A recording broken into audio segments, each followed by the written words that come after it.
podcast Cinema Aventura.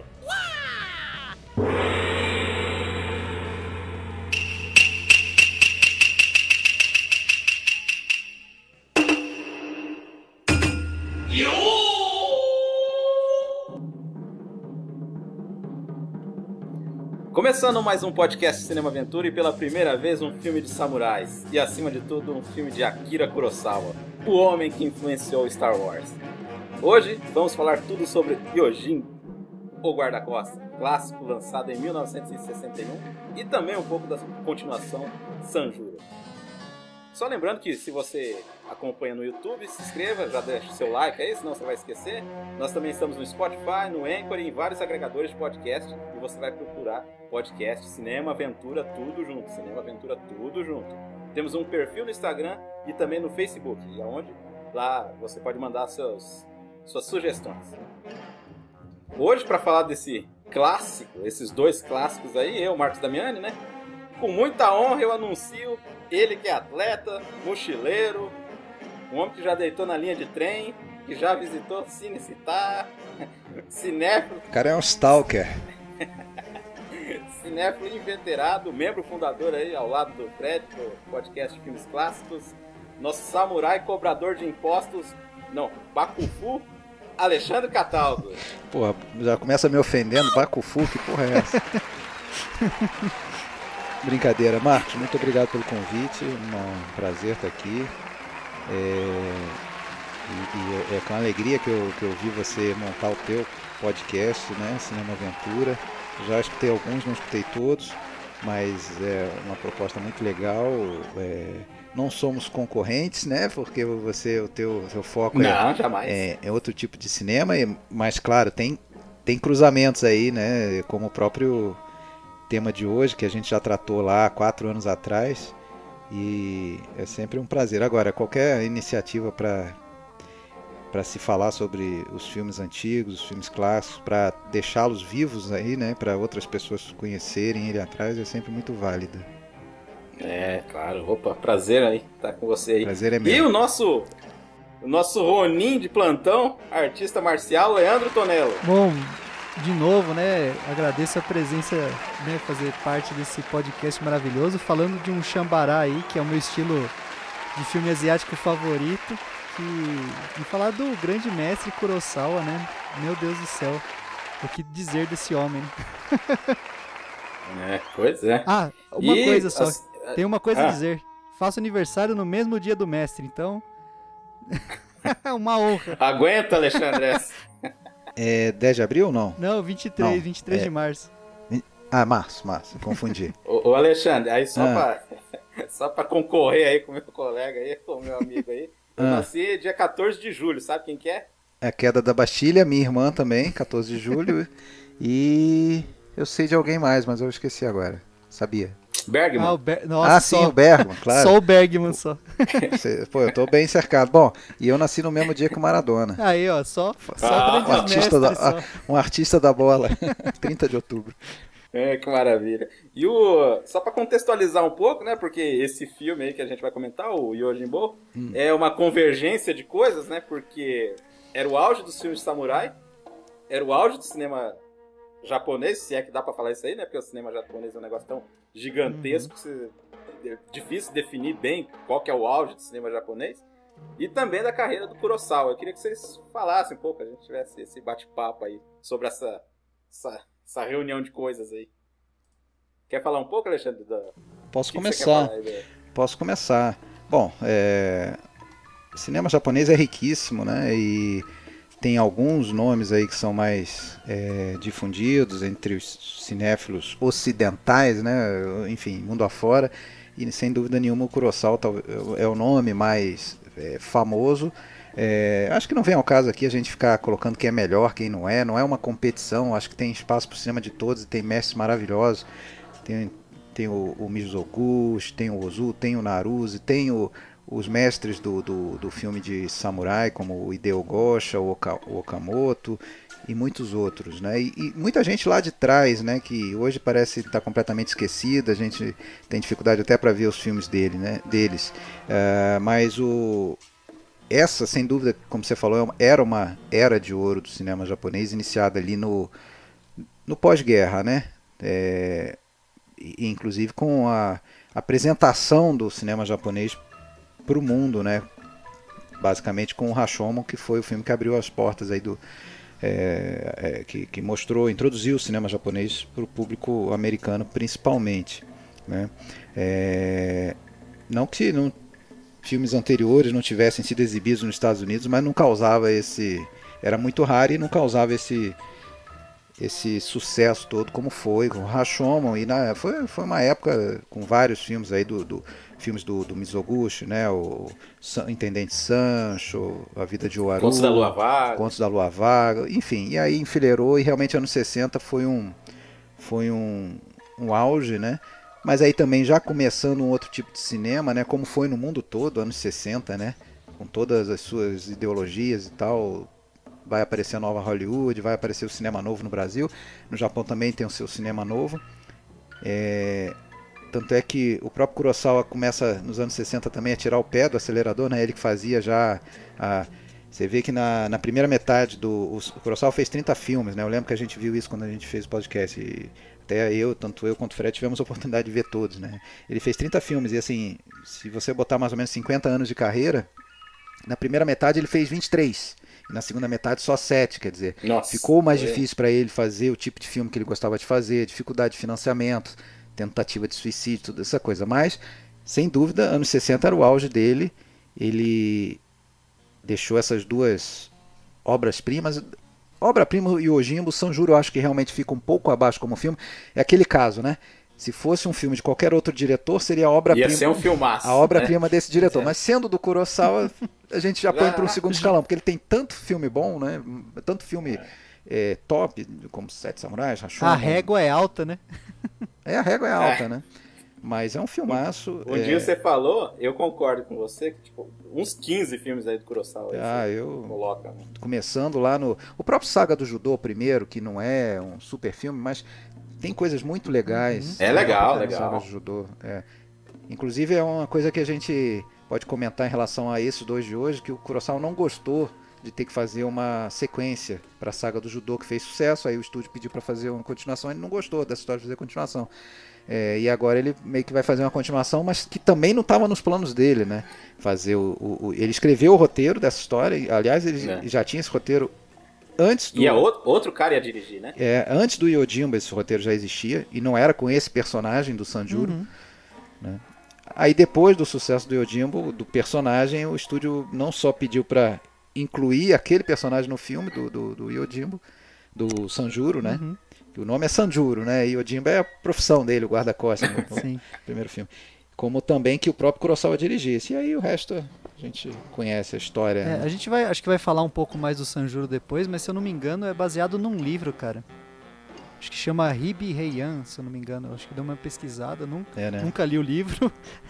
Também não. Pelo que eu dei uma pesquisada assim, acho que já era baseado num livro. Aí ele só inspirou, né, e colocou o samurai, o Ronin sem nome ali, como personagem principal, né? Exato, E parece que até na história original, no roteiro que ele escreveu original, esse protagonista seria um samurai não tão habilidoso, meio... falastrão, meio, né? Meia boca ali, não era tão habilidoso, né? E aí, naturalmente, quando ele foi botar o personagem de Sanjuro, muda completamente, né? Passa não a ser tem um cara, como, né? Um ais, né? Nossa. Mas vocês me cortem aí se eu falar demais, porque não, eu falo mesmo.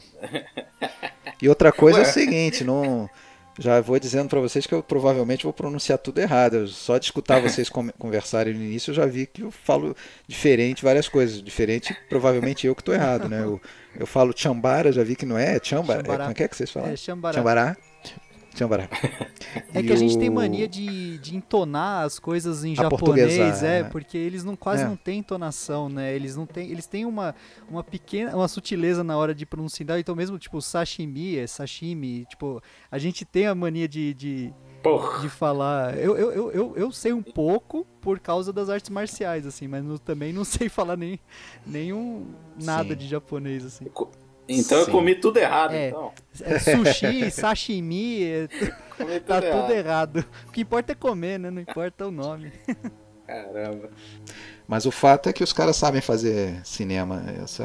Tem muita gente que tem uma repulsa, é muito comum a gente ver, né, no meio do... Até gente que gosta bastante de cinema, vê muito filme, mas tem muitas pessoas que... O Marcos me conhece, o perfil aí, né? Ele sabe que eu tento ver de tudo, não ter preconceito. É difícil, mas tem muita gente que fala assim, eu não gosto de animação. Não vou ver animação, pronto. É uma maneira quase inconsciente da pessoa diminuir um pouquinho o seu passivo, né? O que tem pra ver, porque é tanta coisa que a gente tem pra ver que ninguém vai ver tudo mesmo na vida. Então a pessoa se tranquiliza e fala, não, isso aqui não presta, não quero nem saber. Cinema japonês, eu não gosto das atuações. Claro, é um outro estilo de atuação, né? Principalmente nos filmes mais antigos, e isso causa resistência. Né? Hiperdramatização, muita coisa do teatro kabuki que o ocidental não consegue interpretar e não gosta. Eu sei porque eu tenho várias pessoas em casa que me vêm assistindo os filmes e falam, meu Deus, de novo. Porque é difícil. A entonação é diferente, é muito inspirado no cinema kabuki. E a hiperdramatização de tudo também, que é uma característica. Então, às vezes, você vai ver um filme de ação, caracterizado como ação, e é hiperdramático ou hiperromântico. Então, assim, tem que ter... ou você adquire esse gosto, tá? Ou você já... é difícil mesmo. Ainda bem que aqui em casa a minha esposa já não liga tanto. Assim. Né?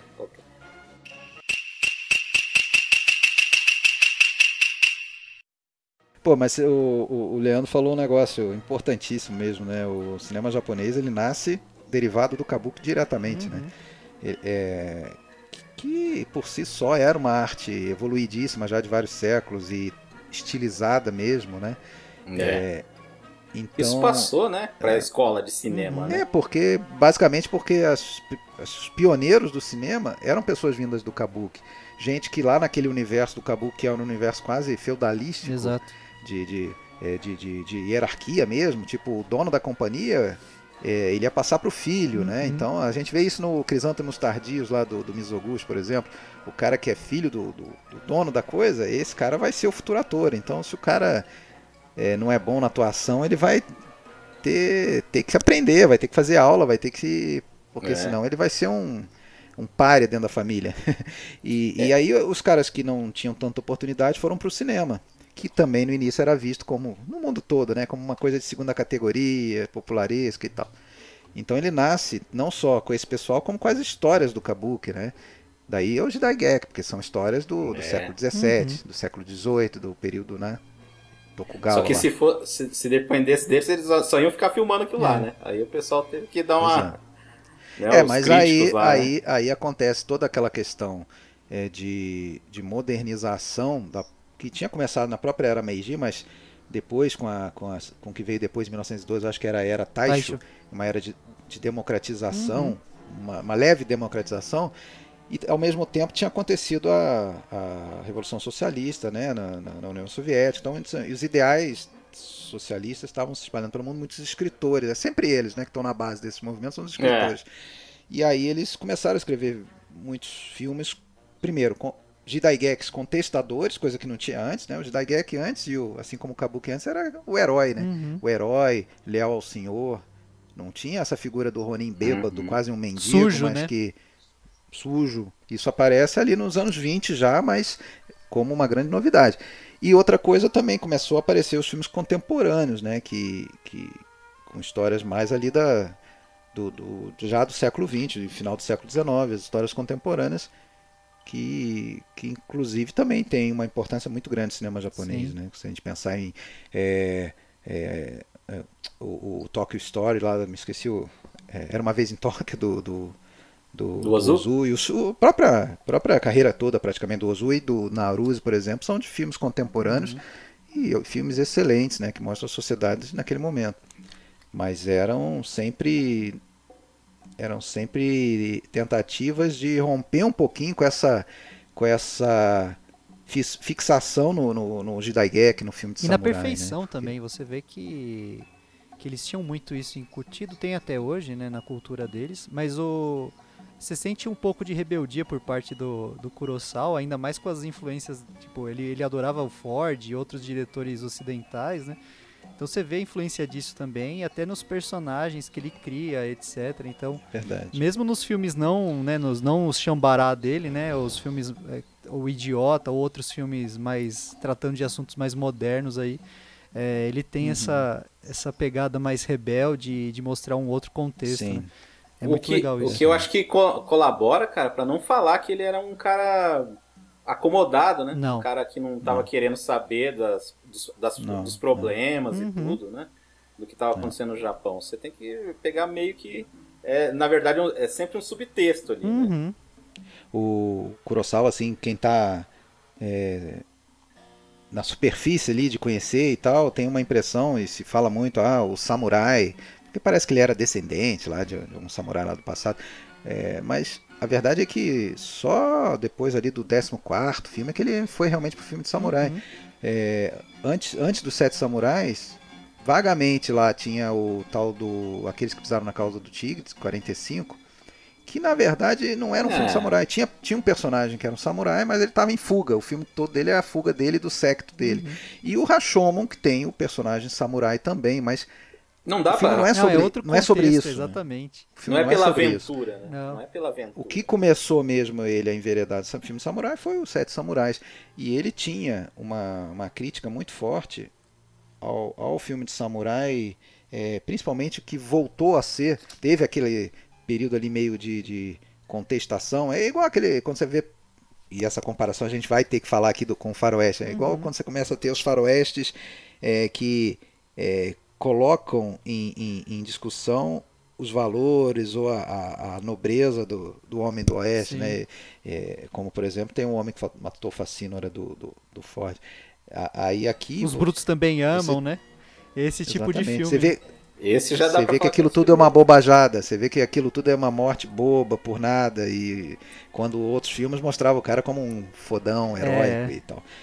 Mas aí nos anos 40 tem claro, né, período da guerra, tem uma recaída e os filmes voltam a ser sobre os heróis, né, sobre Miyamoto Musashi, a vingança dos 47 Ronins, aquela coisa toda, filmes estilizados, né? E aí o Kurosawa cai de pau em cima disso aí, foi a época que ele começou a filmar, né, anos 40, e ele não gostava desses filmes de samurai como eram feitos, e para ele o grande exemplo foi o filme que eu gosto muito, eu acho um lindo filme assim plasticamente, que é o Portal do Inferno de 53 do Kinugasa. Eu acho até ganhou Oscar. Ganhou Oscar, né? O Cannes, não sei, mas é um filme premiadíssimo, a gente até falou dele já no podcast. E aí ele faz o Sete Samurai meio que em resposta a esse tipo de filme de samurai, né? Porque aí você já vai ter a derrota, você vai ter o samurai passando que fome, morre. né? Samurai pobretão, né? É isso que ele mostra. Ele não mostra a alta casta ali, ele não mostra o samurai de feudo, ele mostra o Ronin, o cara que tá fazendo qualquer coisa por comida, não é nem por dinheiro, é comida. Os caras estão exatamente por comida. Então ele sempre fez muita menção a isso, né? A ralé, né? Ele sempre quis mostrar esse lado e o quão honroso eram esses caras, mais honrados, muito mais honrados do que os samurais de alto estirpe ou que trabalhavam. Verdade. Então assim, ele faz ela tem essa dicotomia, né? Nas obras dele, sempre mostrando esses dois pontos, assim. Isso vai estar... o Sanjuro quase que dá para dizer que é sobre isso, né? Sobre essa dicotomia, porque tem os 9 anões que estão sempre seguindo ele, e são todos ajeitadinhos, né? Seguem o Bushido e a juventude, tal, né? E olham para ele sempre mesmo lá no final do filme, quase, né? Quando ele já deu todas as provas de que ele pode ser sujo, ele pode ser largadão, mas ele é que é eficiente, os caras ainda assim olham torto pra ele, né? Ainda assim não confiam nele. Nossa. Eu acho legal a gente agora, acho que repartir os dois filmes, né, o Damiani? Sim. Falar primeiro do Yojimbo, né? Então vamos falar primeiro aqui do Yojimbo, que é o Yojimbo, né? Ficar familiar aí a todos. Roteiro do Kurosawa junto com a dupla Ryozu Kikushima. Ryuzo Kikushima. Que também é produtor, né? E o Hideo Oguni, que já tinha feito outros filmes com o Kurosawa, né? Como O Trono Manchado de Sangue, Fortaleza Escondida, né? O Oguni junto com o Kurosawa também escreveu Aí eu vou falar o maior filme de aventura de todos os tempos. Eu tô arriscando queimar a língua, que é Os Sete Samurais, tá? Depois vocês me apedrejam. É nada. Aqui não, aqui e tinha o Shinobu também, né? Os Sete Samurais também tem... Não dá pra deixar de citar o Shinobu Hashimoto, né? Que também claro. Talvez... A música do Masaru Sato, que eu acho incrível. Aquela trilha que ele fez. Uma das melhores trilhas do japonês ali daquela época. Eu acho incrível essa trilha. É sensacional. Que trabalhou com o Kurosawa, com o Hideo Gosha também, né? O Ishiro Honda, né? Glorioso. Kazuo Miyagawa, né? Que já tinha trabalhado também com o Kurosawa. Kazuo Miyagawa. Não, Kazuo Miyagawa é o diretor de fotografia, eu não me lembro quem foi, eu acho que é o Donald Rich, aquele escritor crítico americano, né? Um profundo conhecedor do cinema japonês, já falecido. Ele chega a falar que o Miyagawa é comparável ao Greg Toland, lá o diretor de fotografia do Cidadão Kane, né? Assim, em termos de o quanto ele contribui para esse filme ser grande, assim como o Cidadão Kane ser grande deve-se talvez meio a meio tanto ao Orson Welles quanto ao Toland. Eu acho que esse filme deve muito ao Miyagawa também, apesar de toda a genialidade do Kurosawa, porque o que essa criança faz ali com o uso de teleobjetivo em alguns momentos e outras composições é fora de série. E o detalhe é que ele não era da Toho, né? O Miyagawa ele tinha um contrato com o Daiei aí a vida toda, tanto é que ele estava no Rashomon, porque foi feito lá. Mas aí o Daiei estava falindo e tal, e começou a dispensar as pessoas, aí o Kurosawa não pensou duas vezes, foi lá buscar o Miyagawa pro Yojimbo. E eu acho, fantástico, cara. Não, ele também foi responsável por Zatoichi, né, cara? Quem gosta de filme de samurai também. Acho que a maioria dos Zatoichis, inclusive o Zatoichi, quando ele encontra com o Yojimbo, né? Acho que ele fez parte de todos esses filmes aí. O elenco, os colaboradores habituais do Kurosawa, né? Que é o Toshiro Mifune, como esse aqui é o Kuwabata. Como é que é o nome dele? O primeiro nome que ele fala lá? Que ele fala dois nomes, né? Cada filme ele fala um nome. Cada filme é o nome.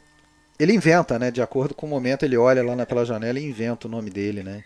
Sanjuro, pelo que eu entendi, Sanjuro quer dizer 30 anos de idade. Isso. Exato. É San, né? Ichini-san, isso mesmo. Mas aí ele acrescenta o que tem 30 anos, né? Se eu não me engano, Camélia. Sanjuro é Camélia antiga de 30 anos, alguma coisa assim. Ele sempre bota um antigo, ele sempre bota alguma coisa antiga. Aí todo mundo, meio que fica subentendido que ele não quer passar o nome. Todo mundo percebe meio que o nome do cara não é esse. O Tatsuya Nakadai, né? Como o Nosuke. Cara, olha o confronto que tem nesse filme, cara. Não, é demais. Os atores. O Seizaburo Kawazu, como o Seibei, que é um dos chefes. Como o Jiro Tono. Gonji. Que é o dono da taverna. O cara que... É outro recorrente aí, né? Tá mais filmes tem o Daisuke. Tem o Daisuke Kato, que é um dos 7 samurais, né? Que faz a gente lembra dele, que ele é mais baixo, gordinho. E faz o personagem do burrão, né? Nossa, isso, ele completamente mas assim, pra contar, ele demora alguns instantes pra fazer 4 contra 2, quem que ganhou. É muito bom, cara. Não, cara, e eu vi, ele trabalhou um monte com o Naruse, né, Alexandre? Muito, nossa. Papel sério, né? Papel assim... Ele é um cara que... Assim, tem alguns caras ali que... Parece que estão em todos os filmes japoneses, se bobear, porque você vê tanto, cara. Outro é o Kamatari Fujiwara, não sei se vocês reconhecem quem que é o Kamatari. Ele é um pouco mais velho, magrinho, mirradinho. Ele tá, por exemplo, no... É bem assim. Vendedor de saquê, não? Não é o vendedor de saquê, é o de seda lá. Ele é tipo o prefeito da cidade, né? No Yojimbo. Você é prefeito. No Yojimbo ele é o prefeito e acho que no Sanjuro ele é um dos comparsas lá. Isso, é um dos comparsas. Eu acho que o filme que se lembra melhor dele, talvez, o filme que se lembra melhor dele é o Fortaleza Escondida, que ele faz um daqueles dois que vivem brigando o filme todo, não sei se vocês viram. Fortaleza Escondida. Assisti. Que é a versão do Star Wars. A versão original. A grande influência do Star Wars. Então ele seria um dos dois robozinhos, né? Que ficam... E o nosso glorioso Shimura, né? Pra falar dos principais aí do filme, pô. Isso. Que aparece pouco. É isso que eu ia falar, nos dois ele aparece pouco, né? O Takashi Shimura, o pessoal fala assim, o Mifune fez 16 filmes com o Toshiro Mifune fez 16 filmes com o Kurosawa. né? Começando lá no Anjo Embriagado 48 até o Barba Ruiva, daí eles brigaram e tal. O Takashimura fez 17, fez mais. O Takashimura começou antes. E nesses 2 filmes que a gente tá falando hoje, ele foi a única vez que ele fez papel de vilão. Interessante isso aí, né? Então, e eu acho que esses caras que a gente falou aí, eles não se encaixam naquela questão da escola tradicional que às vezes os caras reclamam das atuações japonesas. Exato. Eles não, eu acho que nenhum deles, eles fazem assim, mas quando precisa, mas eles não se encaixam nisso aí, não. Mas o Toshiro mesmo, cara, o cara era uma força incontrolável, né? Exatamente. É uma força da natureza. O que ele faz no Rashomon, por exemplo, né? E o Kurosawa sempre pedia isso pra ele mesmo. Ele pensa assim, ó, pensa num determinado bicho ali, você é aquele bicho, né? No Rashomon ele dá uns saltos assim, você vê ele, a mudança brusca de atitude. Aí você acha que ele é só um cara que sabe gritar e tal, mas aí daí vê outros filmes em que ele tá num papel totalmente diferente, né? Outros, como eu acho que nesse do Rikisha, lá do Inagaki. E nesse ele tá muito bom. Tá. Não, ele mostra toda, ele não precisa falar muito, ele tem a maturidade no olhar dele, cara. O tanto que ele é imaturo no Sete Samurais, né? Ele é o cara que repudia os samurais, né, por tipo, ser um camponês samurai, né, ou um samurai de baixa estirpe ali. Nesse ele é o contrário, ele é o cara que viveu, você vê que é um cara que viveu uma vida de batalha, sabe muito sobre a vida, só que ele repudia a honradez, o falar bonito, né, ele passa por cima desse básico, né, para ser um cara maior que isso. Ele é muito honrado, só que ele não precisa ficar falando bonito para ser honrado, né? Ele demonstra isso com as atitudes dele. Eu acho que aí tem uma característica fundamental de todos esses filmes de samurai. Eu acho que justamente o Yojimbo é o filme que meio que definiu um novo caminho, né? Porque o que tem aí nos anos 60 são filmes extremamente ácidos e críticos do Bushido, né, no sentido de você vê que esses caras eles são valorosos ainda. Ele pode estar maltrapilho, ele pode estar bêbado, mas ele tem valor. Você vê, se você começa a notar todas as boas ações e boas atitudes que ele faz nos 2 filmes, ele salva aquela família, ele salva os 9 no Sanjuro de morrerem logo no início do filme. Exato. Que eles não sabiam, eles são tão tolos e tão bitolados que eles não conseguem perceber que estão sendo enganados. Ele se prostra, deixa a mulher pisar nas costas dele, coisa que um samurai nunca faria, entendeu? Então assim, ele é mais do que um samurai, ele é a honra, é o que você falou, a noção de honra do Bushido, ela não é o sentido mais honrado do que é ser um bom ser humano ou uma boa pessoa, né? E ele vê isso e ele mostra isso nas atitudes dele, né? E isso eu acho que fez já de longa data ali, já se viu, já se tinha visto que fazia mais sucesso até junto ao público, porque o público gostava mais de ver esse Ronin que quebra as convenções e as tradições. Se identificava mais com ele do que com aquele cara que é uma elite, o samurai que serve ao clã. Antigamente, as histórias de samurai, ele era fiel ao senhor, acima do seu, que aliás é uma característica que sempre se associa muito ao povo japonês, né? Ele é fiel ao seu senhor e não a seus interesses pessoais, nem mesmo a sua família. Tem exemplos aí de filmes lá atrás que o cara sacrificava a própria família se fosse no interesse do clã. Hoje em dia não tem mais isso. Hoje em dia, que eu digo, nesses filmes que a gente está tratando, e todos os anos 60 não tem mais isso. Ele vai se voltar as costas ao senhor. Tem vários filmes que o cara tem lá o Tirania do Gosha. O cara é um membro de um clã que promove um extermínio de um vilarejo sem precisar. Bom, o cara ele vê que aquilo é errado, aquilo é um crime, ele se volta contra aquilo, ele sai do clã para daí lutar contra o clã, ele vira um inimigo do clã. Mas ele, apesar disso, ele deixou, para o público e para todos nós, ele tem mais valor ainda, né? Porque ele está do lado do certo, ele está do lado da moral, né? No Rebelião, né? Assim, né? Exato.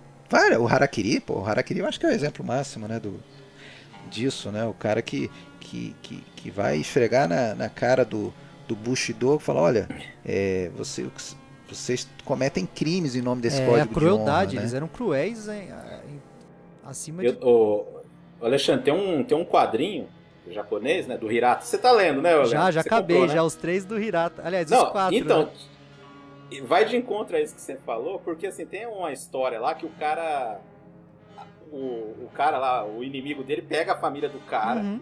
E assim, só pra ele provar pros caras que, tipo, se ele for firme ali, não sei o que, tudo, né? Deixa matar todo mundo. O cara matou a família do cara e ele ficou ali firme. Aí todos tipo, meio que aplaudiram porque o cara deixou matar a família em nome do clã.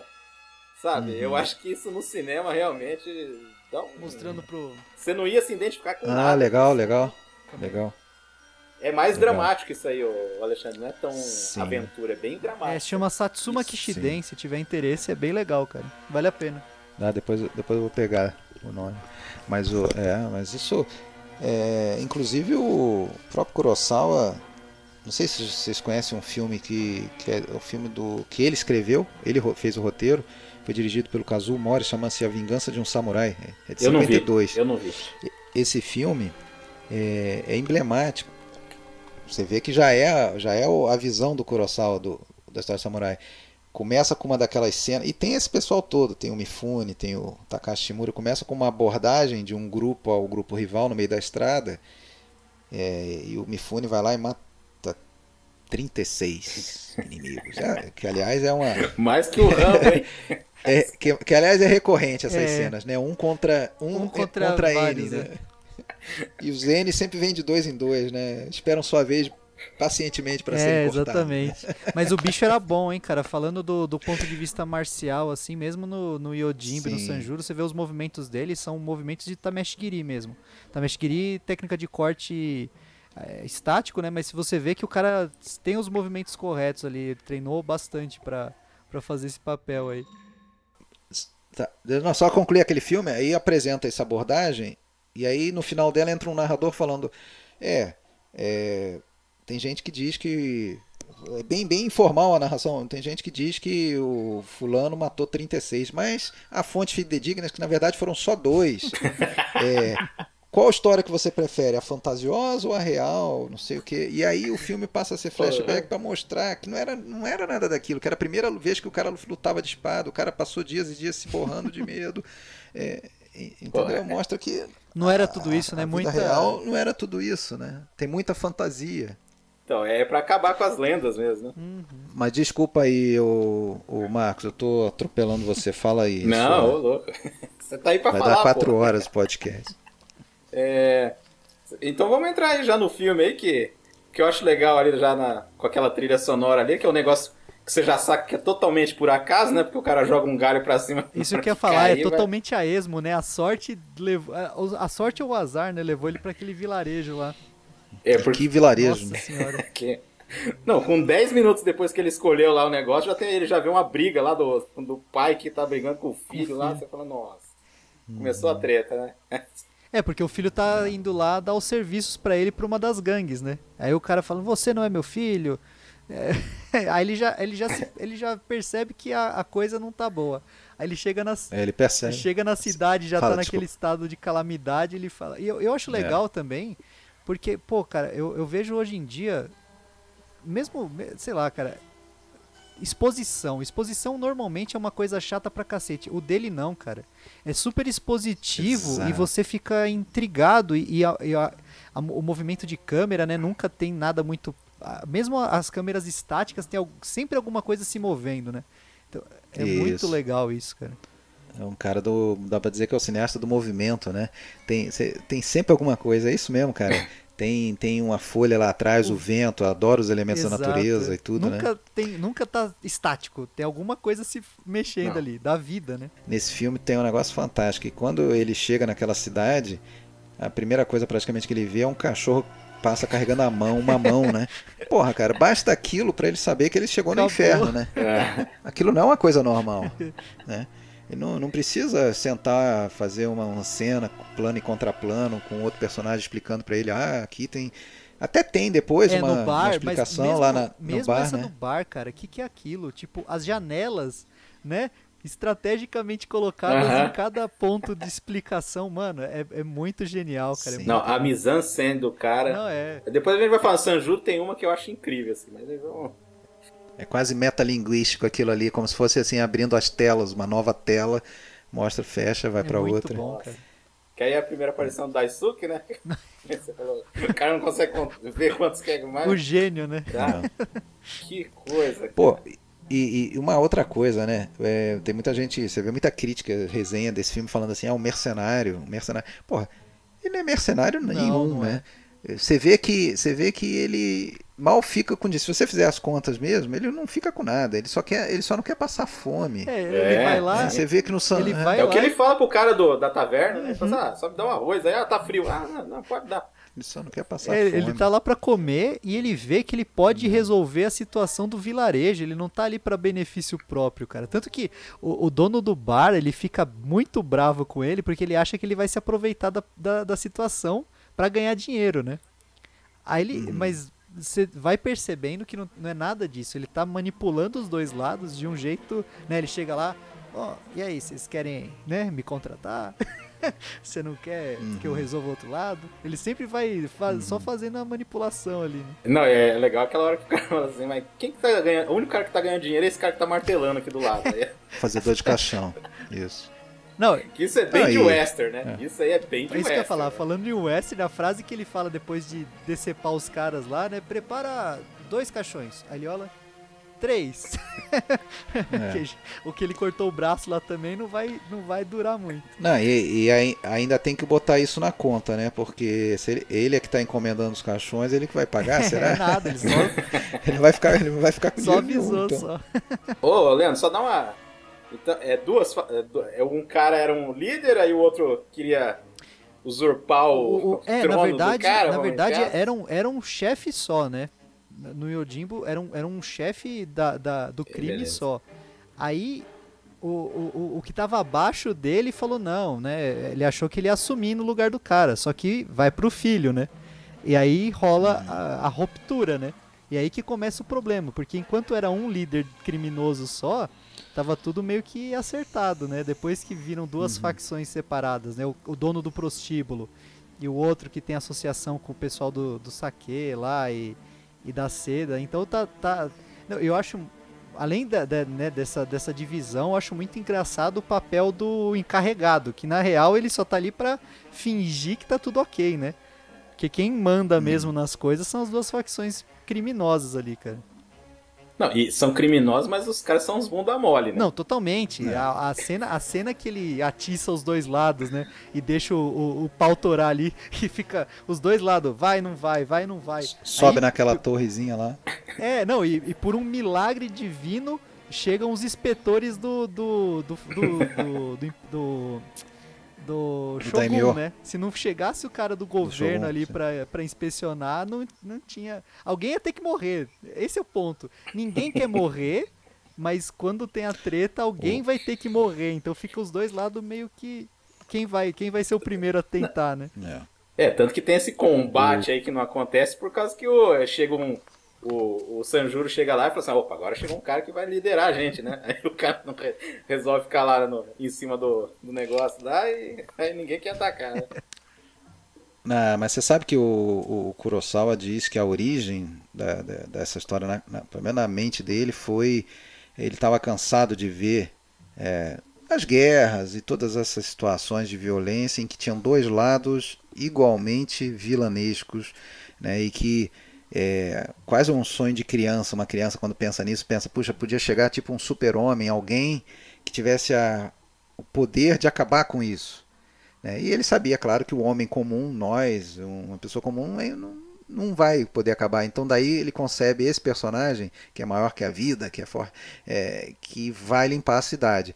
E outra coisa que tem nessa história, que passa talvez apercebida, e não, é que tem os 2 lados com os seus líderes ali das gangues, mas esses líderes de gangues, eles, na verdade, eles estão mandados, são submetidos aos empresários. Exato.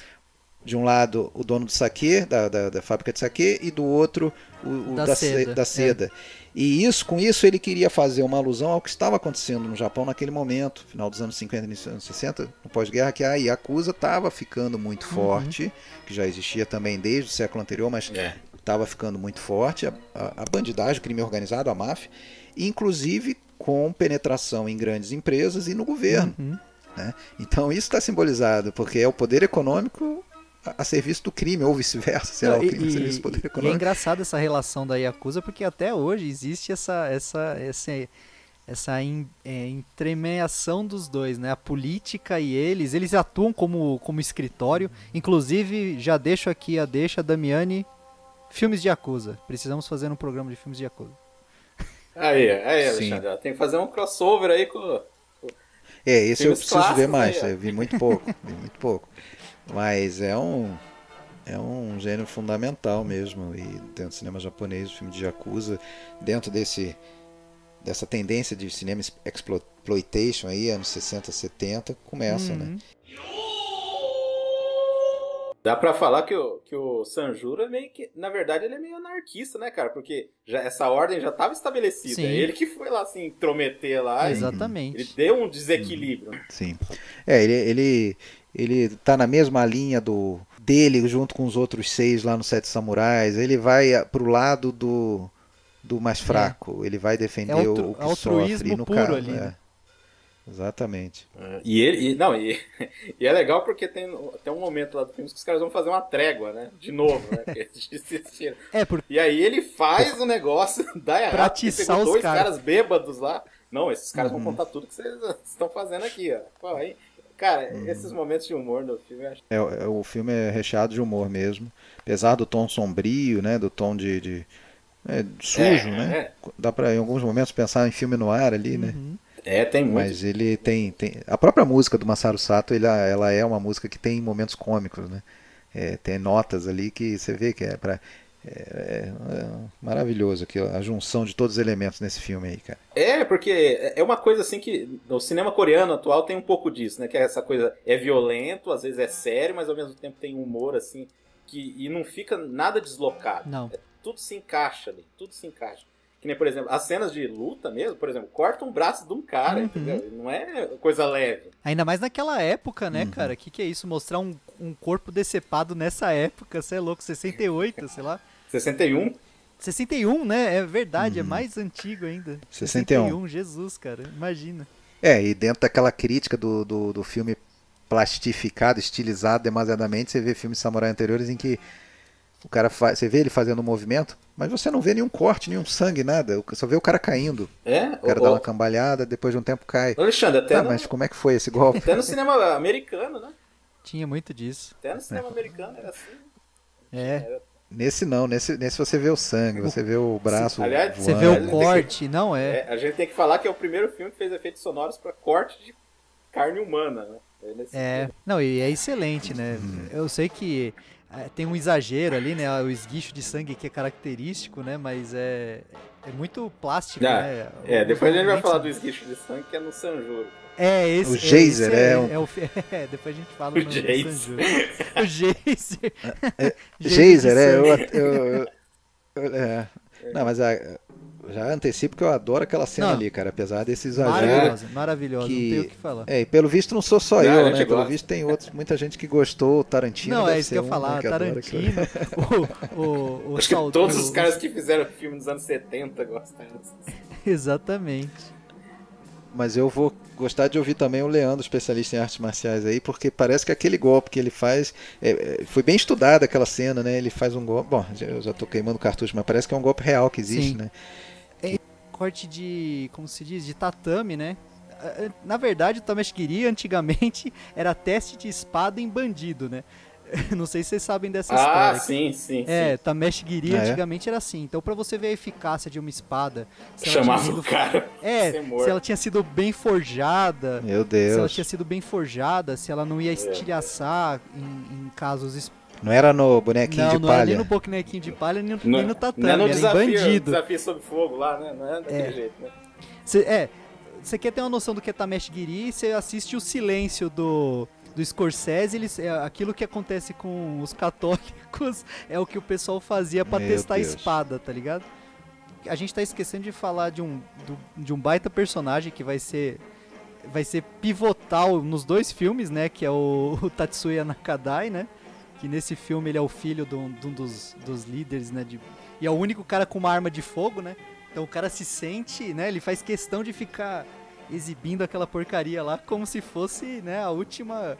Porque imagina, uma arma de fogo no Japão daquela época, né? O cara se sentiu um deus, né? Eu não sei de quanto que é. Essa arma aí tem... Não, eu ia falar que... Essa... Desculpa. Desculpa eu. Não, eu ia falar que já existe muita... Pra quem só assistiu o último Samurai do Tom Cruise, que acha que samurai não usava arma, os caras usavam arma desde a época da guerra Shinkoku Jidai, cara. Só que era aquelas espingarda, não era nem espingarda, como que chama? Bacamarte? Bacamarte? Isso, Bacamarte, que é mais um canhão manual do que uma arma, né? Que a gente tem noção hoje em dia. Então, os caras já usavam Bacamarte, já usavam... tudo porque só tinha poucos portos que aceitavam coisa de ocidental, né? Mas a arma de fogo os caras gostaram, né? Era uma baita vantagem. Exatamente. Então, achar que samurai não usava arma de fogo é só besteira. Então, só que essa era uma arma de fogo diferente, né? Pô, quase uma semi-automática ali. E o cara se sentindo um deus com aquilo, né?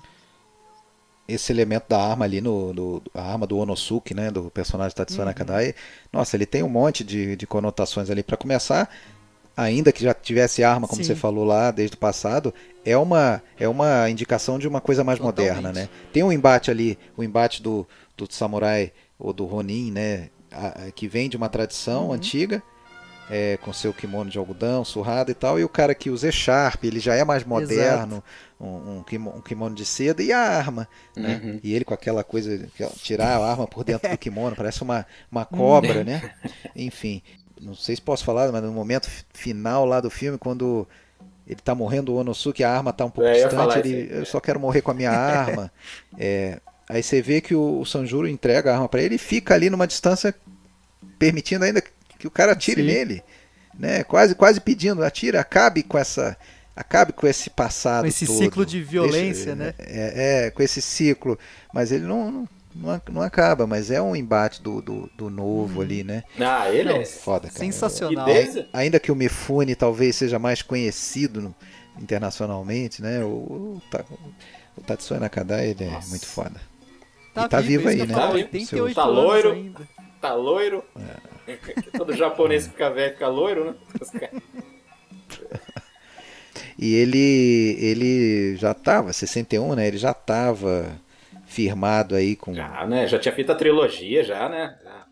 Tava fazendo a trilogia, tava terminando aí a trilogia do ele Kobayashi, aparece no Sete Samurais, né? Eu não tô louco não, né? Sete Samurais, ele aparece, ele faz uma pontinha só, né? Uma ponta, quase uma figuração, né? Naquela cena da procura na cidade, né? Que passam vários andando. Ele é um daqueles ali. Mas ele tá... Eu acho que o primeiro, assim, que eu lembro de ter visto com ele, no maior destaque, é o Black River, né? O do Kobayashi também, de 57, em que ele já é um Yakuza, né? Vai realmente substituir o Mifune, né? Como protagonista do Kurosawa. Sim. Só que aí o Kurosawa também vai fazer poucos filmes, mas ele vai estar nos principais, depois que é o Kagemusha e o Han. Só isso, né? só esses dois filmes aí. Não, uma coisa que eu ia perguntar, cara, que eu não sei, aí me foge, eu não... Cara, onde eles acharam aquele japonês gigante, cara? Algum de vocês sabe a história por trás daquele indivíduo? Eu também tentei procurar, não achei, cara. Eu não achei nada, cara, ele é muito... E ele tem uma feição muito curiosa, e eu acho que é uma característica de pessoas grandes do Japão, porque, cara, eu vi mangás, e eu não sei se é por culpa desse ator, mas eu vi mangás antigos, cara, coisa tipo década de 30, que representam pessoas gigantes com essa feição, sabe? Então eu não sei dizer, assim, se é uma coisa... E ali não parece ser nada de maquiagem, não. Acho que ele é realmente meio deformado ali, um pouco o rosto. Você vê que o cara é meio gigante, né? Gigante. Só que ele não faz do estúpido, né? Na verdade, ele é mais esperto que os outros caras lá, né? Totalmente. Agora, pode ser também uma coisa relacionada, que eu falando agora, eu nunca tinha pensado nisso. Eu também sempre fiquei curioso em relação àquele sujeito lá. Mas eu sei, por exemplo, o caso do Jack Palance, que ele, durante a guerra, lutando na guerra, acho que uma granada, alguma coisa, uma explosão que meio que deformou a mandíbula e tal. Você vê que o Jack Palance ele tem algumas... É meio tortinho, assim, né? Então, não sei, porque você vê que o cara realmente não é só que ele é grande e uma cara grande, mas ele é meio... Tem um meio fundo aqui e tal. É um negócio assustador mesmo. E ele não usa a espada, né? Ele usa um martelo. Um porrete lá. Aquele porrete, é até engraçado falar disso, é pra fazer moti, cara. Não sei se já viram, moti é aquele doce, né, de feijão, tal, que normalmente é recheado de feijão, e pra fazer aquela massa meio elástica, eles têm que ficar batendo aquele negócio. E o cara usa aquilo como se fosse uma arma, tá ligado? Uma marreta. Não, o negócio fica meio roxo. Isso. Depende, tem várias cores. Ele é meio branco, estiquento, assim, mas é característico daquilo, assim, e o cara usa como arma, tá ligado? De tão forte que ele é. Mas ele, assim como os outros também, que são feios pra caramba, assustadores, mas é quase... Caricato, né? Como é que eu vou dizer? Nossa. É caricato e não faz mal a ninguém. Não. Né? Não, tem aquele cara lá que tem metade do kimono de um jeito, aí o outro é outro desenho, assim, o cara é totalmente relaxado, assim. Eu acho que é o cara que perde o braço lá, que desse jeito aí. Não, tem um que tem uma tatuagem no rosto de um dado, cara. Os caras são bem aleatórios, assim, é bem engraçado, cara. Ai, cara. Pois é. Mas assim, e as cenas de ação, assim, é muito bem filmado, né? O lance da teleobjetiva e deixar os movimentos mais rápidos, e ainda era o Toshiro Mifune, que era um cara com uma aptidão, assim, física invejável, né? Para os padrões japoneses para aquela época ainda. Não, e ele o Toshiro, se eu não me engano, ele era um cara alto, tinha 1,80 m, forte, o cara praticava... Mais baixo que isso? Eu acho que não, hein? Ele era alto pros padrões japoneses. 1,74 m. Mas era um cara alto pros padrões japoneses. Padrões japoneses era alto, sim. Quem era muito alto era o Kurosawa. Então, né? rapaz. Verdade, né? Depois que eu vi esse detalhe e eu vi assim, várias fotos dos dois, assim, você vê o Kurosawa que... Bitelo. Bitelão. Verdade. Você quer falar da cena de tortura, Damiani? Fala aí. Aquela cena. Não, e é o que a gente tava falando, né? O grandão e o irmão dele, né? Que ele deixa entender que é irmão dele, o baixinho que tá conversando com ele, e os dois estão cuidando do samurai sem nome, né? Eu vou chamar ele de samurai sem nome, porque ele sempre fala um nome diferente, então eu vou chamar ele de samurai sem nome.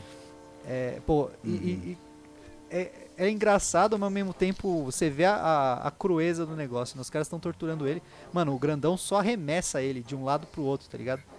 Você não vê nem... Verdade, você não vê ele, né? tipo, dando porrada, soco no cara. Ele vai só jogando o cara pro lado pro outro.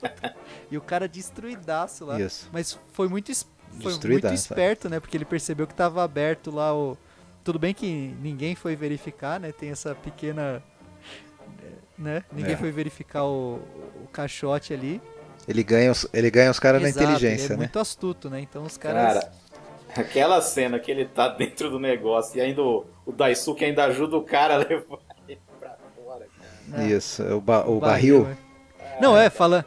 Agora, essa cena da surra lá, o Kurosawa mais uma vez mostrando que as influências são nos dois sentidos, né? Ele bebeu do Ford e bebeu também do filme noir. Tem um filme chamado... tem um filme chamado... No Brasil chamou Capitulou Sorrindo. The Glass Key, a chave de vidro seria a tradução literal.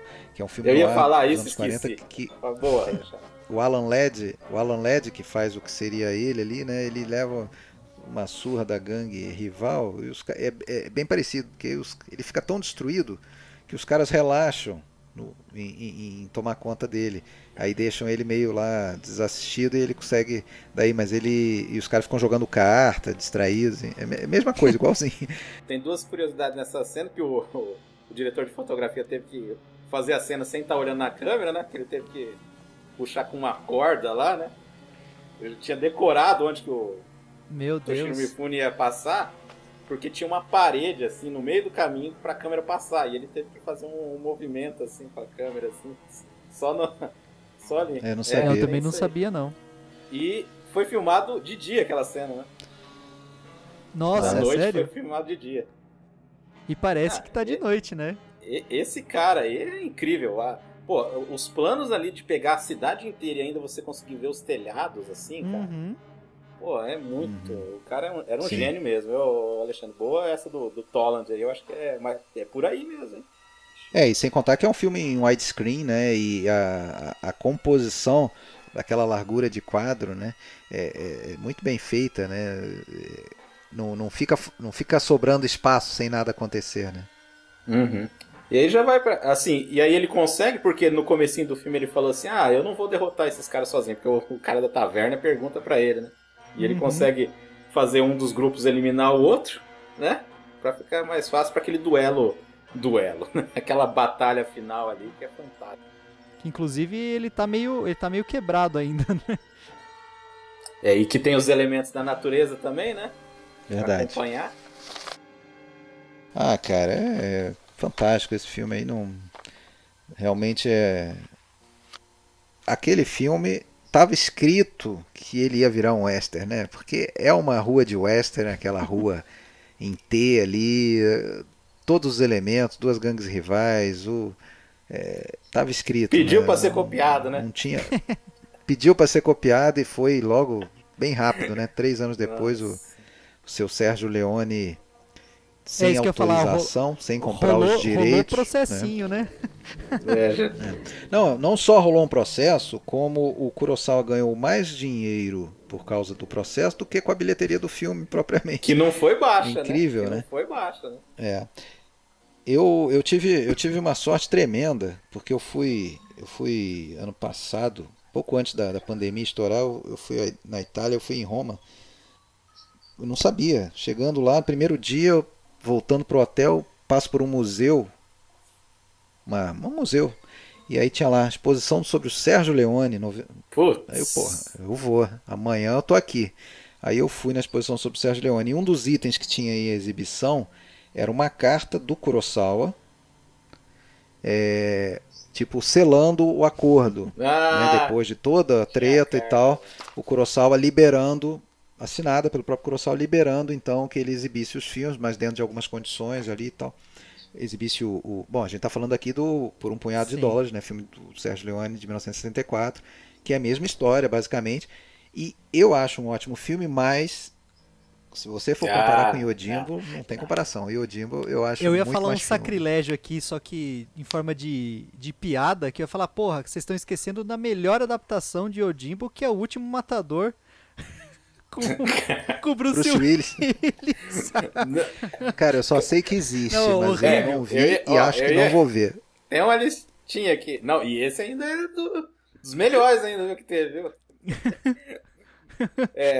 Leandro, quer fazer palavras finais aí do Yojimbo pra depois lá pra... Cara, não, então eu só ia falar da cena final, que eu lembro que a primeira vez que eu assisti, tem um plano que ele tá chegando, ele tá voltando pra cidade, tá todo aquele caos, né, porque uma das gangues dominou a outra, e tá os pés do dono do bar pendurado. Pendurado, aí então, tá pendurado. Sim. A primeira vez que eu vi, eu era mais novo, eu falei, puta, enforcaram o velhinho. Tipo... Mas essa cena, cara, eu acho muito... Tão, né, dele chegando... Primeiro, o cara que dá o horário, né, morrendo de medo e fugindo, né, porque ele vê que vai dar ruim, né, porque tem o tiozinho que fica batendo madeira lá pra indicar o horário. Isso. Né? E, nossa, aí a cena emblemática, né, dele andando devagar em direção ao que restou da gangue rival, né, meu Deus do céu, o que é esse embate, cara? Maravilhoso, velho. Pois é. E só nesse... Ele usa a velocidade dele. Desculpa. Esse plano aí, eu ia falar só desse plano aí. E não perde foco dele, do velhinho no primeiro plano, e lá no fundo, cara. Profundidade de campo, né? Não, incrível. É maravilhoso. E o vento, cara, você vê né? É bem aquele clima de western mesmo. A cara do Mifune de tipo, nossa, agora é pra matar todo mundo. Eu tô, sabe, cansou. O cara cansou. Cansou da brincadeira. E ele sabe tipo, por mais que o cara se ache um deus com a pistola, né, ele se acha imbatível, o Ronin sem nome, ele sabe exatamente como agir contra, né, então ele é rápido, diverge a atenção do cara e já joga o tantô, né, que seria a faca do samurai ali, já no braço do cara, né, e já parte matando todo mundo, cara. Essa cena é sensacional, cara. Pra quem gosta de artes marciais e quem gosta de filme, não tem o que que falar, cara. Eu queria só falar uma coisa que eu lembrei do Yojimbo antes de... Acho que vai passar pro Sanjuro já. Que assim como tem... Ainda não é exatamente isso, mas tem mais, um aceno para uma passagem de bastão do Mifune pro Nakadai. Também, ele meio que homenageia o Susumu Fujita, que foi o primeiro grande protagonista dele lá na saga do judô, que tá nesse filme. Não sei se vocês vão lembrar, mas no início do filme tem um samurai mais velho que foge, que abandona o barco. Que aparece ele pulando o muro, ele olha pro Mifune e dá um tchauzinho. Eu não sabia, não. É o Susumu Fujita, ele só aparece naquela cena. Depois ele pula o muro, janela, né? Ele pula o muro e olha pra ele e dá um tchau, né? Tipo, é uma passagem de bastão, uma homenagem pra aquele cara que foi o seu protagonista, né? Dando um tchauzinho. Nossa, cara. Não, esse filme então tem bacana, todos os grandes colaboradores. Tá tudo aí mesmo, sim, né? Sim. Pô. Sim.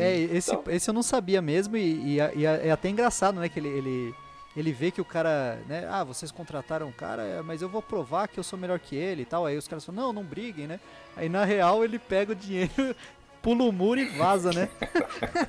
Tá nem aí, ele não quer provar nada pra ninguém, ele quer sair com dinheiro. E mais uma coisa que eu não falei dessa cena final aí também é que tem o callback do filho do agricultor, né? Que inclusive a fala que o Tarantino roubou pro Kill Bill, né? Que é crianças não deveriam brincar com espadas, né? Sim. Que o cara, ele vai chegando perto do moleque, que é o filho da primeira cena, né? Vai chegando na direção do moleque assim, o moleque chama mamãe, né? Aí ele fala que crianças não deveriam brincar com espadas. Daquele jeitinho do Mifune. Então, obra-prima do cinema. Aí a gente já vai passar pro Sanjuro pra gente... Só queria falar que o Toshiro Mifune ganhou o prêmio em Veneza, né? De melhor ator. Isso. Né? Aí eu vou falar rapidinho aqui das refilmagens, né? Além do que vocês citaram aí. Teve uma Guerreiro à Espada de 84 com o David Carradine. Meu Deus. Que é um negócio meio espada feitiçaria. Não sei se vocês sabem. Vocês assistiram? Não, né? Não faço ideia do que é esse filme, cara. Nunca ouvi nem aí falar. Aí o Leandro falou aí do filme do Walter Hill. E comparado a esses aqui ainda tá num ótimo bom, né? nível, porque pelo menos é fiel. Porque teve um filme, olha só, com Rutger né? Que beleza, né? De 96, chamado Omega Doom, dirigido, olha só, dirigido pelo Albert Pyun. Meu Deus. Você sabe quem que é, Alexandre? Você sabe quem que é? Nunca ouvi falar. Pô, você não assistiu clássicos como Capitão América de 1990 ou Cyborg com Van Damme? Pô. Não. Poxa. Não, desculpa. Clássicos da podreira, eu tava muito ocupado vendo filme chato. Cara, era naquela fase do Rutger Hauer pagando as contas assim da televisão. Que o cara Aliás, comprou, né? cara, eu ia falar isso. O Rutger Hauer, ele é perito em cópia de filme japonês, né? Porque ele fez também ele fez a Fúria Cega, né? Fúria Cega. Que é legal até, é engraçado. É legal, mas é roubo safado, né? Não, eu acho que é acreditado. É acreditado? É meio adaptação mesmo dos Atoishi. Dos Atoishi, porque, puta, é muito cópia safada, cara. E também teve não sei se vocês viram, até o John Belushi fez uma adaptação do Yojimbo. Do Samurai Delicatessen? Futaba. Não vi. É absurdo, ele faz tipo o Toshiro Mifune mesmo, daquele negócio do cara colocar a mão no kimono e ficar assim e tal, né? Só que numas situações do tipo, o cara trabalha num hotel. Meu Deus. Jogando carta, assim, e... entendi. Aí tem uma hora lá que ele vai chamar o cara pra levar as malas, aí aparece outro samurai. E eles começam a... Alexandre, mas tenta ver alguma coisa, que aí ele vai duelar com o Richard Pryor pra ver quem que vai subir com a bagagem do cara. Não, é muito bom, cara. O John Belushi também, dessa saga aí do samurai, porque tem vários, né, desse samurai Futaba aí, que ele é dono de uma vendinha, que ele vai fazer um lanche pro cara. Você viu esse? Sim. E aí tem o Usagi Yojimbo, né, que é do quadrinho, do Sakai, né, que é muito bom, que é muito legal isso aí. Que é mais pro início do Edo, né, não é tanto pro final ali. Tal. E aí vamos pro Sanjuro, então, continuação, praticamente a mesma equipe, né, vai fazer o filme. E eu vou... gente, eu juro pra vocês, eu não lembrava que era o Nakadai, eu só tinha assistido o filme uma vez. Jura? Não lembrava que era ele, cara. Que era o Muroto lá. Muroto. Hanbei Muroto. Muroto que ele nem é tão... falando português leve aí, ele não é tão filha da puta nesse filme. Ele queria o cara como comparsa, na real, né? Ele queria se associar a ele. Pois é, a gente até espera que aquilo fosse uma artimanha dele pra atrair o Sanjuro, mas não era, ele realmente gostou do cara, mano. Se admirou. Ele demora a perceber que ele tá fazendo um jogo duplo ali, né? Ele demora a entender isso. Só naquele momento lá, já do final, né, que ele amarra ele, que antes do Sanjuro jogar as camélias. Jogar não, ele queria lá uma estratégia para fazer os outros jogarem. É sensacional, mas a gente já tá se adiantando pra caramba já.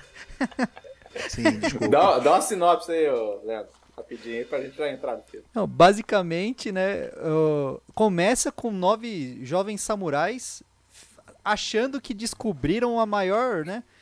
Descobrimos a corrupção no nosso feudo, vamos resolver. Meu tio é um corrupto, né? o principal lá, né? Meu tio é um corrupto e eu já avisei o superintendente de que vai resolver tudo. E no fundo, é basicamente isso. Já começa desse jeito. E no fundo já tem o nosso querido, né, Ronin sem nome, dando risada pela babaquice que os caras acabaram de falar, né? O cara só queria dormir, né? Só queria dormir. Os caras encheu o saco. Porque ele tá num templo, Isso era, se você... Pra quem é fã de coisa de samurai, né? Ronin fazia muito isso. Mesmo no Lobo Solitário, você vê o Daigoro e o pai dele, né, o Lobo Solitário, direto eles usavam um templo para dormir. Então era uma prática comum da época. E vem esses 9 moleques, literalmente, né, que acham que sabem de alguma coisa. E aí ele entra meio que de sopetão na história para quebrar essa corrupção desse feudo. Mas porque ele percebe que os moleques vão morrer se ele não ajudar, né? Ele já se... Aí você vê o altruísmo dele, né? Inclusive a gente esqueceu de falar do altruísmo dele no outro filme, né? Que ajuda salva a família. A família, é verdade. Liberta a mulher, né? Tinha falado, verdade. Então, assim... Não, Não, mas aquela cena a gente não falou especificamente quando ele liberta a mulher que tá de refém, né? E usa o dinheiro pra eles... E depois forja, dá o né? dinheiro pra eles e fala, usa esse dinheiro pra fugir. Então, você vê o espírito caridoso, né, do personagem desde o Yojimbo, assim. Ele é meio, né, você vê que ele tá num meio cinza, assim, né, nem branco, nem muito do mal, mas ele sempre é honrado, né? E no Sanjuro é a epítome disso, né? Porque ele vê que todo mundo vai morrer se ele não entrar pra ajudar esses moleques, né? Isso só me ocorreu ao rever o filme hoje, eu acho que pela terceira vez, o Sanjuro, que ele tem esse altruísmo, não discuto, até eu falei também disso antes, mas só que, apesar de ter o altruísmo dele naquela primeira sequência do filme lá, ele também quer salvar a própria pele, porque se ele não fizer nada, vão morrer todos, ele vai morrer junto de bobeira, por azar, também. De estar ali na hora errada. Então ele se vê obrigado a fazer alguma coisa, né? A única coisa era ele ir pro embate e os outros se esconderem, né? E deu certo, mas aí ele acaba se envolvendo quase sem querer, né? Mas ele faz o bem quando ele aconselha os rapazes, né? Mas é verdade, você tem razão. À primeira vista ele faz para se salvar mesmo, tanto que ele faz questão, se o pessoal rever a cena, ele não mata ninguém. Ele desembanha a espada, mas ele só bate nos caras. Ele não corta ninguém, assim. Tanto que o personagem do... Nakadai? Do Nakadai, ele se impressiona com isso, né? Fala, esse cara é bom e se a gente tentar capturar ele vai dar mais trabalho do que a gente precisa. A gente não veio aqui pra isso, né? Vamos embora. Então meio que é verdade, ele faz aquilo pra salvar a pele e acaba ajudando os caras, né? E depois tem mais uma amostra de que ele não é um mercenário, né? Porque eles perguntam aqui como é que a gente pode retribuir. Ele fala, não, eu preciso de algum dinheiro, eu preciso comer. Né? E aí o cara dá o dinheiro para ele ainda tira só um pouco, só o que ele acha que é suficiente e devolve o resto. Não, e ainda aí você vê a imaturidade dos caras, né? E ainda julgam ele por isso, né? Porque falam, nenhum samurai que se preste aceitaria dinheiro por motivo nenhum, né? Então, mesmo os caras, eles se acham, né, super mais honrados que ele. E eu acho engraçado. É o que vocês falaram no início, né? É a mesma coisa que vocês falaram no início, né? Os almofadinhas aí, nas Esse filme escancara essa dicotomia mesmo, da imagem versus essência, né? Não, e os caras não entendem nada, né? Eles passam o filme inteiro e não conseguem entender direito o que está acontecendo. Até no finalzinho, tanto né? que depois no final eles se colocam numa situação de risco, eles criam problemas para a missão deles, né? Por não ouvirem, né? Quando eles acham que ele vai virar de lado lá, e ele não está indo virar ele não está virando a casaca, ele só está se infiltrando. Não, e ele fala, né? Dá uma bronca lá, o cara fala assim, você acha que o cara ia contar que ia atrair a gente pra nossa cara? Velho? Não, e quando ele é obrigado a matar os caras, ele fala, essa carnificina aqui é culpa de vocês. Essas mortes aqui são culpa sua. E, cara, eu sei que a gente tá falando das cenas meio a esmo, assim, mas, cara, essa primeira cena que ele põe o chinelinho pra meio que andar, né, conversando com eles, mano, a roupa do cara tá toda rasgada, o cara tá todo desgraçado, o kimono cortado, tipo, ele é todo estético, é o que você falou, esteticamente falando, ele parece um mendigo, cara. Ele é um mendigo com uma katana. E os caras são, né, todo pomposo, tal, tanto que ele fala, o seu tio, ele é feio, né? Aí o cara fala, então, tipo, aí você vê como eles são imaturos pela imagem, né? Eles julgam pela aparência. Isso, exatamente. Então é o que você falou, fica escancarado o quão imaturo e o quão essa honra do samurai era muito turpe, assim, tipo, a visão dos caras era totalmente afunilada pelo que eles achavam que era honra, tá ligado? Muito zoado isso. Eu concordo com o que o Leandro tinha falado, esse filme, assim como o Yojimbo, ele tem bastante humor, dá pra dizer que são os filmes mais cômicos do Kurosawa. Curiosamente. Cômicos entre aspas, né? Porque, mas esse realmente ele é mais leve, né? Ele é uma história mais leve, tem momentos muito bacanas.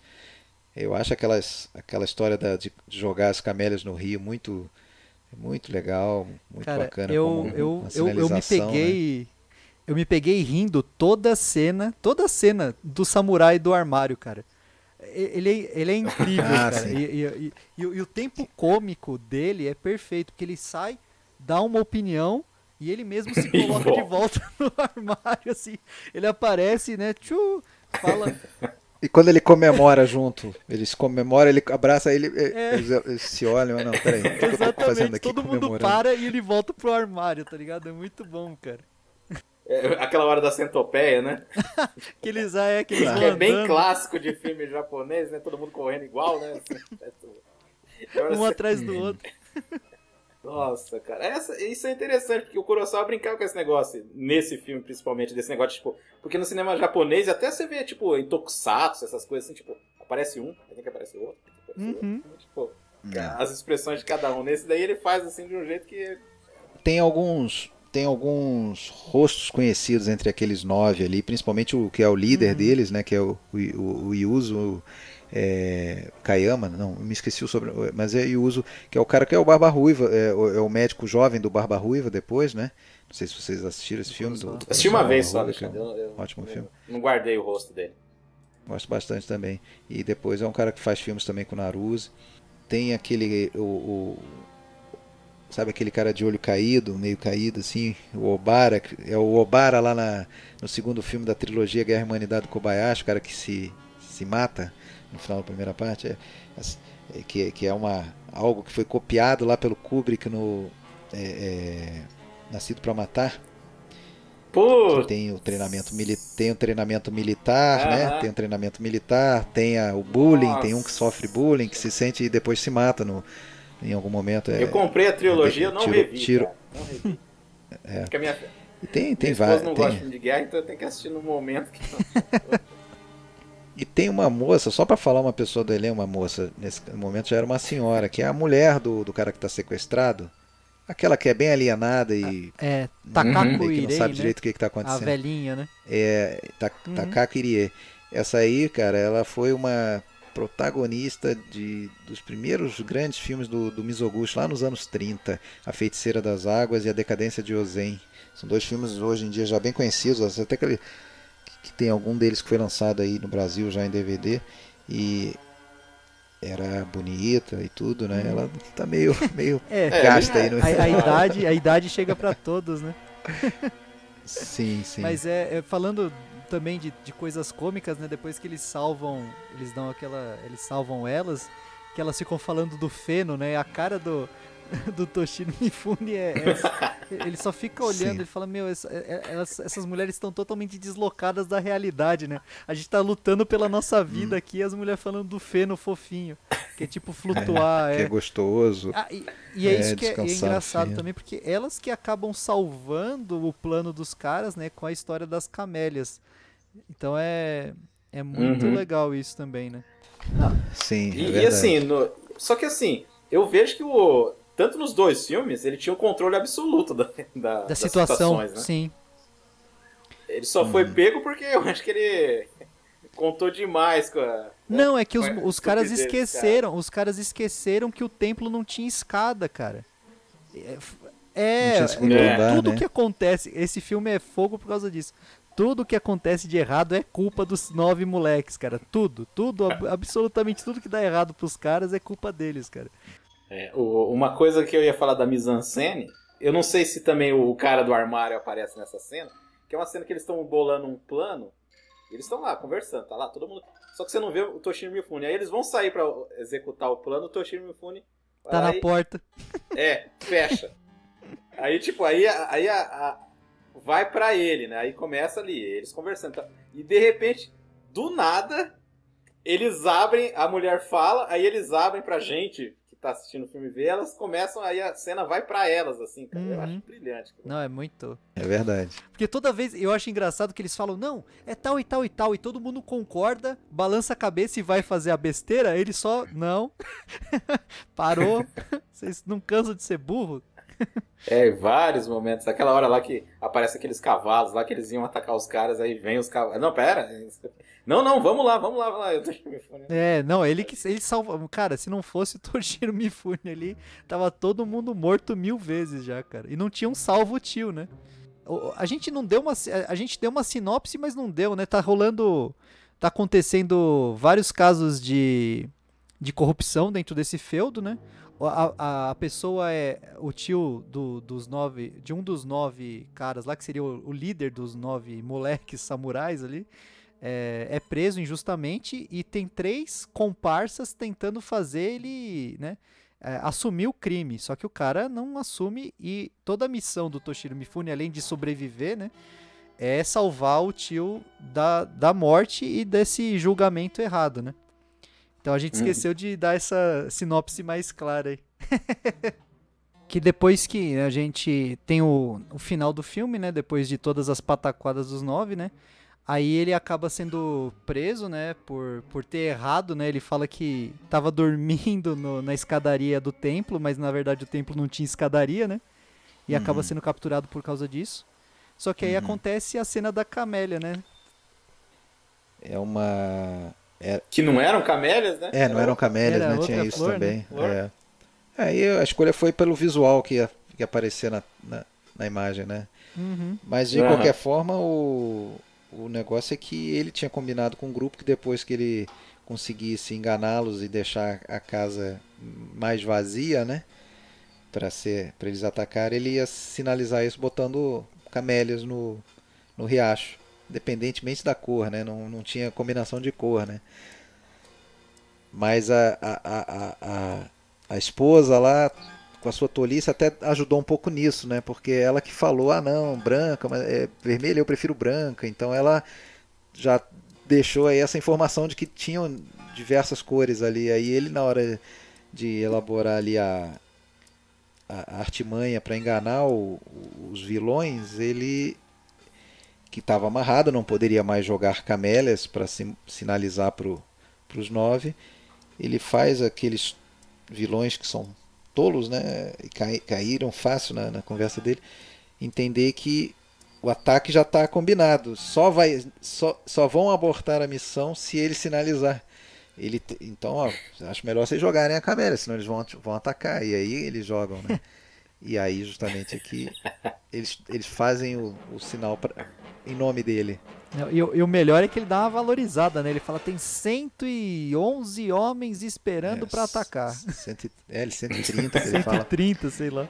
Agora, essa simbologia, essa coisa das flores jogadas no riacho, na corrente de água, isso era uma coisinha recorrente do kabuki, né? Eu li sobre isso. Isso era em peças do kabuki tinha essa como meio de sinalização, era algo já manjado. Já manjado, já. Não era. Ele sai sem se despedir, né? Depois de missão cumprida, e os caras seguem ele. E a impressão é que tá tudo resolvido. Tem até aquela reunião ali, né? Com o cara que ele libertou, agradecimento e tal. Na verdade ele já tinha ido embora. Só que o Hanbei não esqueceu, né? A sua vergonha por ter sido enganado. E ele vai atrás, né? Vai atrás para exigir um duelo.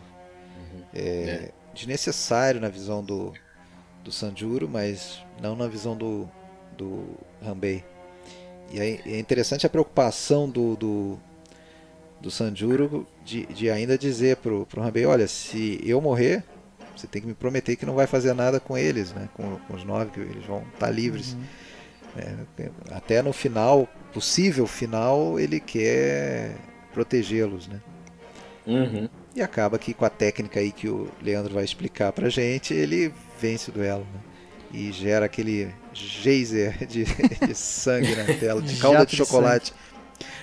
Que foi um acidente, né? Foi um acidente. Aquilo lá, não era pra sair daquele jeito? Não, né? Mas acho que ficou ótimo. Mas o que eu li na época, até que a gente fez esse podcast, é que o Tatsuya Nakadai praticou, estava instruído como que seria o movimento dele, mas ele não sabia, ele foi surpreendido de verdade pelo tipo de golpe que o Mifune faz na cena. Não sei se isso é verdade. O que eu sei é que você que manja de arte marcial vai poder dizer, mas eles estão muito próximos ali, né? É isso que eu ia falar. Não é dessa distância, qualquer coisa é fatal. E normalmente, dessa distância, o mais prático seria puxar o que a gente chama, né, ou da Yakizashi, que é a espada menor, né? Não, porque eles normalmente andam com ou 3, né? O Tanto, Yakizashi e a Katana, né? Ou só com a Katana e a Yakizashi, que são 2 espadas ali. Tem uma menor e uma maior. A menor é para o que a gente chama de close quarters, né? Uma coisa mais fechada, uma abrangência de espaço menor. E eles dois, você percebe que a distância que eles estão um do outro é tão milimétrico que você não consegue uma grande distância para um corte tão assim. Você tem que ser muito habilidoso para cortar do jeito que o Sanjuro, né, o Ronin sem nome cortou o cara, né? E você percebe, eu fiz questão de contar isso, você vê o como eles estão numa posição, eles não dão distância, eles estão prontos para atacar, porque o que seria o normal numa situação de batalha dessa? Eles dariam distância, puxariam as espadas e aí começaria a batalha. Ali não, eles não dão brecha nem para isso. Então é ali mesmo. E é o que eu falei. Onde eles estavam falando. Exatamente. Né? Aí eles estão. E isso cara, eu fiz questão de ver essa cena milhões de vezes. Eles levam uns 30 segundos em silêncio, depois que acabam de falar. Exatamente 30 segundos. Porque eles estão com uma postura que nem as mãos deles estão para fora. Se vocês verem a cena de novo, eles estão com as mãos para dentro do kimono. E ali é aquela coisa, já se sabe que vai ser um golpe só fatal para um dos dois. Né? Exato, exatamente. E é o que eu falei. É Iaido, não vai ter uma batalha, não vai ter troca de... O samurai, ele se prestava até hoje, mesmo Kendo, você vê o pessoal treinando Kendo e Aikido. É para um golpe, né? É um golpe de espada. Você não vai ficar gastando... Não existe esse lance que cinema ocidental adorava fazer, né? Até mesmo o oriental, de ficar batendo espada. Você vai quebrar a sua espada, você vai tirar...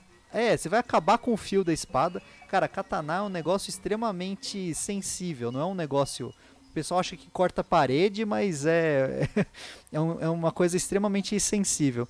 Então, eles usam técnica de Aido. É no desembanhe da espada que você vai ter o movimento, e é um corte só.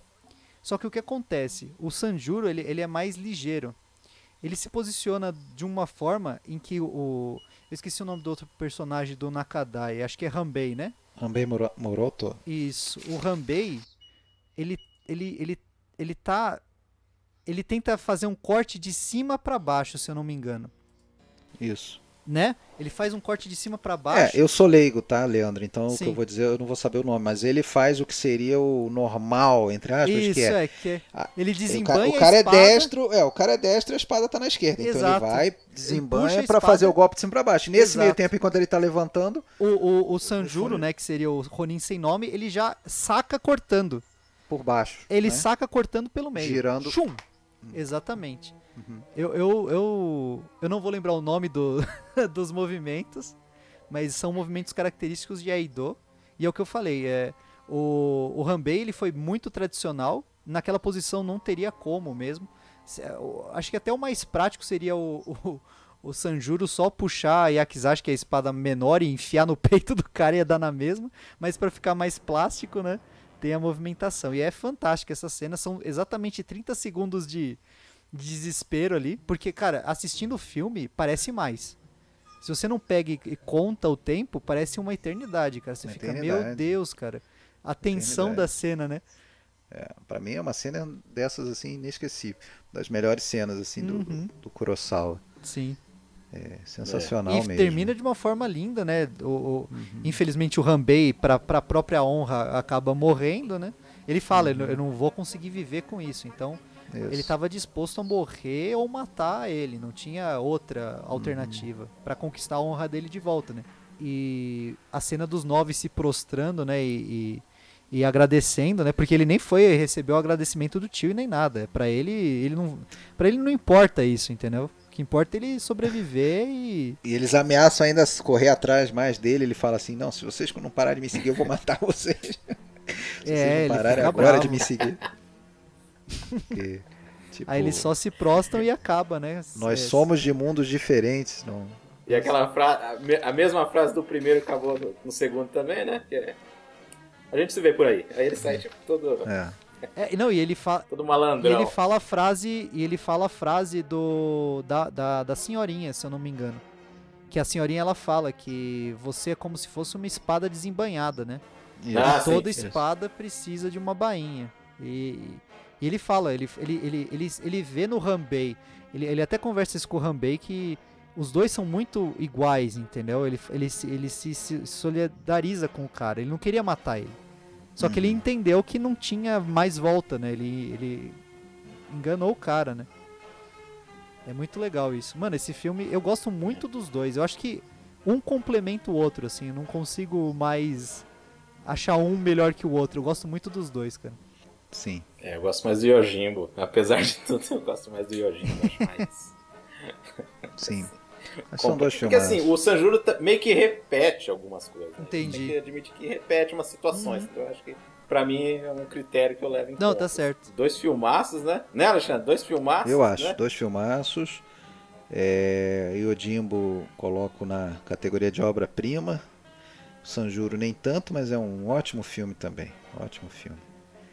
Aliás, é difícil achar um filme ruim do Kurosawa. Essa que é a grande verdade. Palavras finais aí, gente? Vamos, já estamos encerrando aí o podcast. Eu só quero agradecer então mais uma vez o convite, tá, Marcos? Agradeço o convite, já foi ótimo o papo, adorei ter participado. Leandro, muito prazer, foi um prazer e aprendi mais coisas ainda sobre esses 2 filmes aí, porque isso é que é legal a gente falar, mesmo falar sobre um filme que a gente já está cansado de ver, sempre tem alguma coisa que a gente perdeu, né? Algum detalhe que a gente não pensou e é legal que amplia a nossa visão, né? Eu acho que a gente sempre pode até gostar mais de uma obra quando conhece mais sobre ela e tal. E trocando ideia, assim, é sempre bom. Leandro, valeu aí, viu? Cara, mais uma vez. Muito obrigado novamente. Falar de Kurosawa, né? Meu Deus do céu, É sempre um prazer falar de filme samurai, então.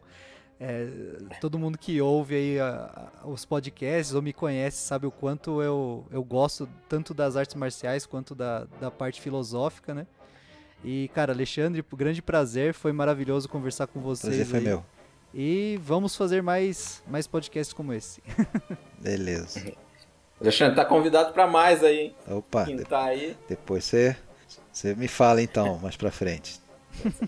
Então é isso aí, galera. A gente tá encerrando o podcast Cinema Aventura. Espero que vocês tenham gostado. Até a próxima.